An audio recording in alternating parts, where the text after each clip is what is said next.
आउ मिलिबनी मागणा घर पैसा ठन ठन गणिबे आउ करिबे सरकारी योजना रे मो घर। ओडिशावासी पाखे रखा चाहूँ कि केंद्र सरकार आगु को आउ घर देवे ना एटा से भित्तिया निष्पत्ति कर सारी एवं जदिओ ताकर घर से देवे ना विजु जनता दल सरकार माननीय मुख्यमंत्री श्री नवीन पट्टनायक नेतृत्व में निज आड़ू घर दब विजु जनता दल सरकार निज आड़ू घर देवे जदि से माने घर बंद करती एवं ओडिशार प्रत्येक गरीब गुरुबा पाखरे खंडे खंडे घर रहिबो से निर्यास से निष्पत्ति विजु जनता दल सरकार रो सिद्धांत रही।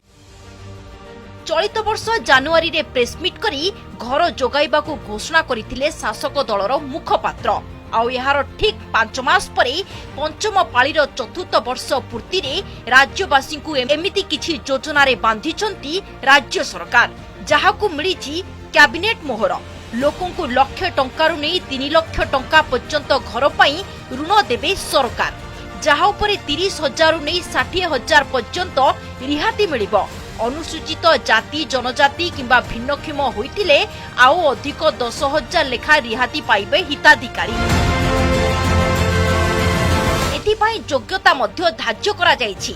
परिवार मासिक आय 25,000 कम थिबो एवं 5 एकर जलसेचित बा 15 एकर अण जलसेचित जमीरु कम थिबा परिवार को मिलिबो मो घर पई ऋण। एथिपाई जून 15 रु आवेदन करि परिबे हिताधिकारी। सरकार को वेबसाइट रे आवेदन करिबाकू पड़िबो। एथिपाई समस्त पंजीकरण शुल्क और स्टाम्प ड्यूटी छाड़ करिसंती सरकार।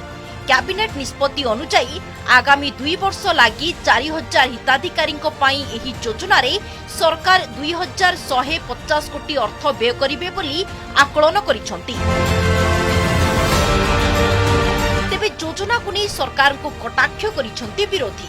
बिना कोनोसी बजेट और व्यवस्था न करी केवल निर्वाचनी प्रचार पई सरकार योजना करुतबा कहिसंती बीजेपी राज्य सभापति। सेहिपरि कांग्रेस कहिछि लोकंकर रोजगार नाही ऋण करी परिशोध करिवे केउठु। जेहेतु आमे बारंबार केंद्र पाखरे दाबी उपस्थापन करिछु जाहारी फल रे हमरो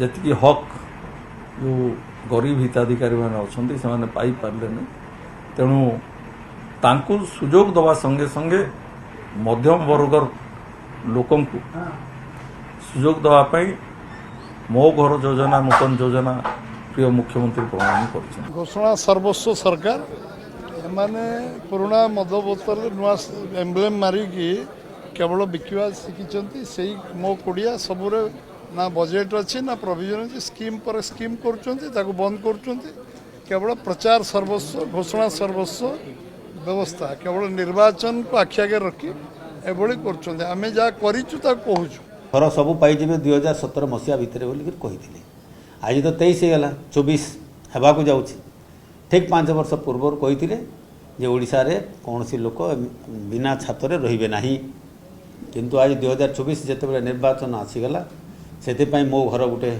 आह्वान दे से गोटे घोषणा कर दौरान आम समस्त को घर दबू। लोकंक मुंड उपरे छात घर देबा पई प्रथमे 2008 मसिया रे राज्य सरकार कले मो कुड़िया योजना हेले इंदिरा आवास योजना पाखरे यहा फेल मारी गला। तेनु केंद्र सरकार को प्रधानमंत्री आवास योजना को टक्कर देई पुणी 2014 रे राज्य सरकार आरंभ कले बिजु पक्का घर योजना। एथिरे भी सरकार पोस्ट राजनीति रे फेल मारिबा परे पुणी थरे 2024 निर्वाचन पूर्वरु आरंभ करिसंती मो घर योजना। केंद्र सरकार को तागिद परे योग्य हिताधिकारी को घर जोगाइबा नै अडुआरे पड़ी जाइछंती राज्य सरकार।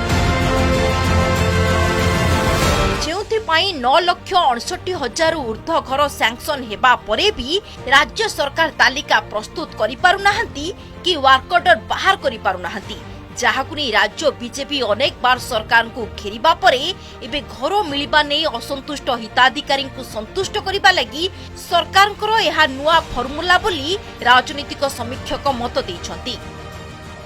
जो माने घर करिकरी माने अधा रहिछि सेमान को खुशी देवा पई सरकार ए योजनाटा करछथि एवं एई खुशी को सेमाने वोट रे कन्वर्ट करिवार मध्ये लक्ष्य रखिछथि ए कथा को अस्वीकार करियबो ना सरकार वोट देला बेल को तो हां देबी सेटा बोलते देब जेतले जितिबो बोलले 70 रो देवनंती तार बाट तार देखुଛନ୍ତି ଆଉ ସରକାର ଇଲେକ୍ସନ ବେଳକୁ ଦେଇଦେବି ବୋଲିକି କହୁଛନ୍ତି ନା ଇଲେକ୍ସନ ଯେତେବେଳେ ସରିଯିବ ସେଥିରୁ ଆଉ ଦେଖିବେ ନାହିଁ ଲୋକ 2019 ନିର୍ବାଚନ ପୂର୍ବରୁ ରାଜ୍ୟ ସରକାର ତରବରିଆ ଭାବେ ଚାଷୀ ଭୋଟରଙ୍କ ପାଇଁ ବିନା ବଜେଟରେ କାଳିଆ ଯୋଜନା ଘୋଷଣା କଲେ ଆଉ ରାଜ୍ୟ କଣ୍ଟିଜେନ୍ସି ଫଣ୍ଡରୁ ଟଙ୍କା ଉଠେଇ ଜାତୀୟ ଗଣମାଧ୍ୟମରେ ଅପଦସ୍ଥ ହେଲେ। ଠିକ୍ ସେମିତି ବିନା କୌଣସି ବଜେଟ୍ ମଞ୍ଜୁରୀରେ ଘୋଷଣା ହୋଇଥିବା ମୋ ଘର ଯୋଜନା ପାଇଁ କେଉଁଠୁ ଆସିବ ଅର୍ଥ ତାକୁ ନେଇ ଉଠିଛି ବଡ଼ ପ୍ରଶ୍ନ। ବ୍ୟୁରୋ ଇନପୁଟ ସହ ସ୍ୱାତି ଜେନାଙ୍କ ରିପୋର୍ଟ, ଓଡ଼ିଶା ରିପୋର୍ଟର।